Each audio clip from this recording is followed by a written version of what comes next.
Hi, Sarah. I enjoyed your essay, your visual essay on your visit to the Armenian Library and Museum of America.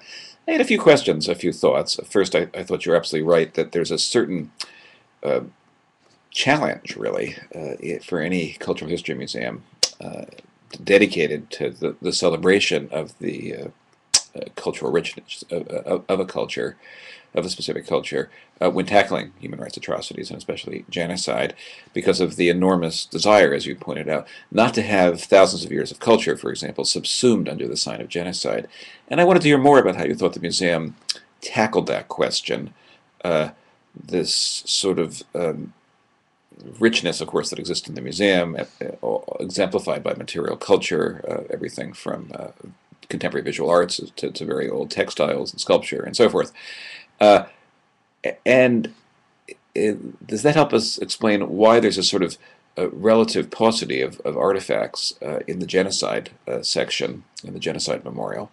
Obviously, the nature of genocide often means that there often aren't objects, but is there often a sort of sense that, or is there a sense in this museum, did you feel that the richness of the culture was to be signified through material culture, and in turn, the paucity or sort of painful aspects were to be signaled only through a combination of photography and text, and that's quite interesting. In other words, that the few physical objects are asked to bear a lot of weight. This certainly happens in the Holocaust Memorial Museum in Washington, where obviously very text heavy, lots of photographs, things like that. And then when you hit really powerful objects like the train, or especially perhaps the shoes of the children, people just almost stop dead in their tracks. It's so overwhelming to have those traces of what is gone. So I'm wondering about how you understand the relationship between image, text, and physical objects.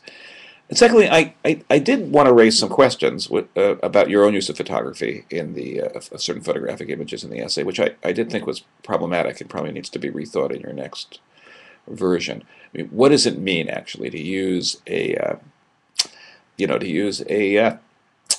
photograph of atrocity without sort of framing it, to just sort of, as you're talking about something else, have pictures of emaciated children or even corpses? Um, these are sensitive issues. I know you think a lot about, so you spend a lot of time thinking about the visual politics of images, but I hope you grapple with that because I think it is important. Obviously, one can't do a serious visual essay about the exhibit without